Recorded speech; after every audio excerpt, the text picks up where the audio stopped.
Hey Eagles, welcome back to another episode of the Avion broadcast. I'm Dominic Popolo. And I'm Chloe Mason. How was your weekend, Chloe? My weekend was great. I went out line dancing and went to Coyote Ugly. How was yours? Well, that sounds like really fun, and my weekend was good. It was my birthday this past weekend, so I went to Disney Springs with some friends, and we had a good time. Oh, well, happy birthday. I'm glad you had a great time. Thank you. And, speaking of line dancing, I hear you really love to go line dancing a lot. I do. I love going. On Wednesdays, go to the lessons, and I'm slowly becoming a professional and am able to keep up with everyone on the dance floor. Well, that's great to hear. And Wednesday, Touch and Go Productions held their first ever line dancing night in the Student Union Event Center, and we got to see the behind the scenes of the setup. Let's go to Matthew to hear more. Thanks, guys. So, as you know, Touch and Go Productions has set up a line dancing event. This is the first time that they have ever done something like this. And today, I've been given the special privilege of getting a little behind the scenes view, you could say, of the event, which my friend Sahil here is going to be showing us around. So, do you want to kind of show us around what's going on back there? Of course. Let's take a look. Do it. To begin, here is our big central area. Of course, this is where the dancing is going to happen, or if you're like me, the awkward standing in the corner and pretending to know how to dance. But for all the other attendees, hopefully we'll be able to enjoy this big 27 by 27 wood floor that we brought. My involvement in this event actually started with the very creation of the event. So one of the main jobs of the chairperson is to find ideas that really appeal to the student body or things that we think might take off, and for us to bring it into focus, for us to flesh out the idea, not only logistically, but the vision of the idea itself. Now, if we keep going, as we can see, Wicked is set up on stage right now. They will be helping Lainey out and us out for the entirety of the night. We've curated a playlist for our entire line dancing night, so hopefully they'll be able to put on some bangers with us. My name's Toby Sopp, and we've got line dancing night tonight from 5 p.m. to 11 p.m. It's a long one. First time we ever done this, and we're trying something new as programming it ourselves rather than bringing in a contractor and spending more money. Yeah, so I used to be the chairperson for Touch and Go, so now I'm just a member helping out and providing lend a hand wherever I can. But before, it was making sure all of our events are executed properly, liaising with different departments, and making sure everything gets done right for the students. Now, I didn't know that we were going to be getting a whole tour of the of the Touch and Go closet, but that's so good. Thanks for showing us around. Thanks for showing us the hard work, the clearly hard work that goes behind making an event like this happen. Thanks so much. Thank you. Thanks, Matthew. We'll hear more on the event later in the broadcast. Wednesday was a pretty busy day on campus, as it was also the men's basketball team senior night. Mallory, can you tell us more about the game? Tonight at the ICI Center, the Embry-Riddle men's and women's basketball team celebrated senior night. And it was such a special night for everyone as they celebrated the hard work and dedication and countless hours that all the Eagles put in over their careers here at Embry-Riddle. Okay, first off, thanks for taking the time to speak with us tonight. Of course. It was such a great night honoring 4 seniors. So what can you say about their impact and dedication to this program? Man, can't really speak enough on it, right? Like, those guys, being a teammate of all 3 of them at one point, and then just seeing their growth, seeing how much adversity they've overcame, man, they are truly program guys and truly guys that represent Embry-Riddle basketball and what we're all about. Reflecting on your career here, what has this program meant to you, being that it's senior night? It means a lot. Like, it teaches us to be men, not just on the court, but off the court, how to live our lives, and just the community and the family brotherhood we have is great. Yeah, and then they have such a special night for all you seniors. So what will you remember most from this night?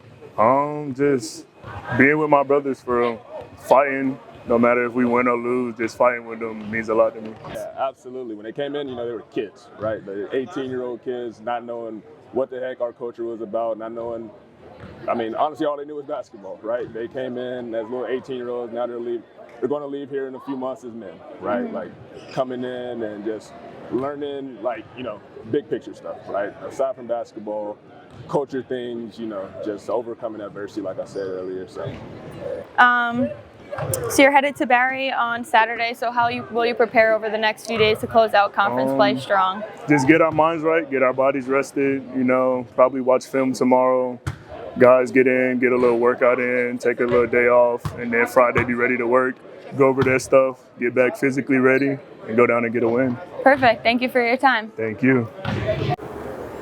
Despite 2 hard-fought losses at the ICI Center, we got to speak with players and coaches after the game, and they described how they will move on from this loss and finish out the season strong. Back to you in the studio.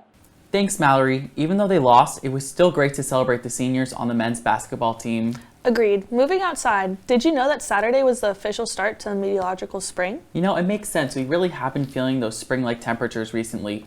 Will this nice weather be sticking around, Jillian? Yes, those spring temperatures are here for now. However, we are going to be getting a cold front that's going to be dropping our temperatures back into those mid-60s for our highs in the next few days. However, right now, low 70s here in Daytona Beach, places even like Tampa seeing 80 degrees throughout the day today. But then overnight tonight, mid to upper 60s, nothing out of the ordinary there. But then as Wednesday approaches, that's when we start to see this cold front start to make an approach. However, our temperatures aren't going to be dropping just yet because it hasn't passed. So temperatures are going to be high in the 80s. Wouldn't be surprised if it's feeling a little warmer because that sun is going to be out. But then once that cold front pushes through Wednesday late night into the early morning hours of Thursday is when our temperatures start to drop, not going to be reaching out of the 60s throughout the day Thursday and into Friday. Our last cold front was pretty dry, but this one is going to be pretty muggy, bringing lots of rain and sun and thunderstorms to our area. So here it is tonight. It's going to be crossing across the panhandle, but then as we move into Wednesday late night into the early Thursday morning is when it's going to start to push through. But the storms are going to be before that. Wednesday afternoon around the 1 to 2 p.m. range is when we're going to start to see the highest chance of rain in our area, about an 80% chance of rain. And wouldn't be surprised if you hear a few rumbles of thunder as it pushes through, because it's a pretty large cold front associated with a pretty big low pressure system. So again, the rest of the day today, mid to upper 70s for our highs, and then tomorrow we're going to be seeing high 70s to low 80s for our highs, with again those afternoon storms pushing through, 80% chance of rain in our Daytona Beach area. But here it is nationally. Here's that low pressure system I was talking about. Not as big as it's going to get, but right now lots of severe weather in the Missouri, Arkansas, and Louisiana area. National Weather Service not ruling out a few supercells or even dropping some tornadoes across these areas. So definitely want to stay weather aware if you have any family in that area. But as it pushes through is when that cold front really starts to grow, and all of that weather is going to be pushing eastward. Not as severe as it was, however, still bringing lots of thunderstorms to really the whole East Coast as it moves eastward Wednesday night and morning into Thursday morning, just growing and really just pushing eastward across the whole eastern border of the United States. So temperatures are going to be dropping for really a lot of people, but before that, lots and lots of rain and thunderstorms going to be making an approach before that does. So here it is. The National Weather Service has actually marked a few areas of concern, mainly focusing on the places like eastern Texas, Louisiana, Mississippi, and Arkansas area, with an enhanced risk for severe thunderstorms throughout the day today. Again, some possible supercells and tornadoes could be associated with that. But then tomorrow is when we see it move eastward with a slight risk for the places like Carolinas and even Georgia, seeing a slight risk for severe thunderstorms. And here in Daytona Beach, we're in a marginal risk. So not out of the question to see some thunderstorms, rumbles of thunder again, some strikes of lightning.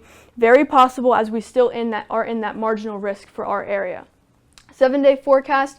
Again, tomorrow, lots of rain in the afternoon hours, upper 70s, low 80s for our highs, but then that drops quickly Thursday with the mid 60s, but then shoots right back up into the 80s for this weekend, with rain chances starting to make an appearance again, with 50% chance of rain over the weekend. Thanks, Jillian. Hopefully these warm temperatures bring some nice beach weather for over spring break. What are you doing over spring break? I'm going home to New Jersey to get some much needed rest and spend time with some friends and family. How about you? I'm going up to Tallahassee to hopefully be able to get my friend Weston to do some line dancing with me. Ooh, well, you know, you got your practice in line dancing skills last week at line dancing night. Yes, I had so much fun doing it. Let's hear more about the boot stomping and country music filled event from Josie. I'm Josie Guiglotto, and we're here at Touch and Go's first ever line dancing event. Let's go talk to some people and see how they're enjoying tonight. My name is Madison, and I'm here to do line dancing and learn how to do it. Have you learned anything so far? Yes, I have. I learned a few steps and stuff. Do you have a favorite dance? No, not yet. But I plan on doing more and stuff. I have friends that do dancing and stuff, so I want to do it more. Something about doing a line dance and completing it gives you so much like satisfaction for some reason. I don't know. Like doing fiddle, it's a hard dance, I'm not gonna lie, but when I complete it, it's like, yes, I got there. Always learning more? Always learning. Yeah, so Touch and Go always has its ears to the floor. You know, we're always trying to feel what the campus wants. And it turned out last November, I was having a conversation with a lot of touch and goers and members of the Riddle community, and I think we all know that line dancing was really big at that time, and it is still really big. So I thought, why don't we bring it to Embry-Riddle? Because there are a lot of people that aren't able to go line dancing. There are a lot of people who maybe don't have a car, they can't afford it. So I was like, why don't we bring that here and let them experience it? So that was the inspiration. We got this together in around 3 or 4 months, and I'm really proud of what we've done. I think it is going better than anything I ever could have imagined. You know, as a chairperson, it always weighs on your mind to see how successful your event is, because it speaks to how well you're answering to the needs of the Embry-Riddle community. And I can say, after seeing all of the incredible vibes here tonight and just the energy, it's just amazing. I feel really good about this event, so I'm really happy with it. Thanks, Josie. It was so much fun getting out on the dance floor. It really was. At the line dancing night, they played a lot of great songs that everyone knew the dances to. And line dancing night is only one of many events that happen on campus, and we cover a lot more in issue 1 of the semester. We cover the races that happened in Daytona a few weeks ago, and different departments and organizations on campus that are spotlighted. And I'm really happy with how it turned out. Agreed. The Avion does a great job at covering current events that are happening around campus. Well, that's it for this week's episode of the Avion broadcast. I'm Dominic Popolo. And I'm Chloe Mason. Make sure you grab your copy from a newsstand around campus and have a great week, Eagles.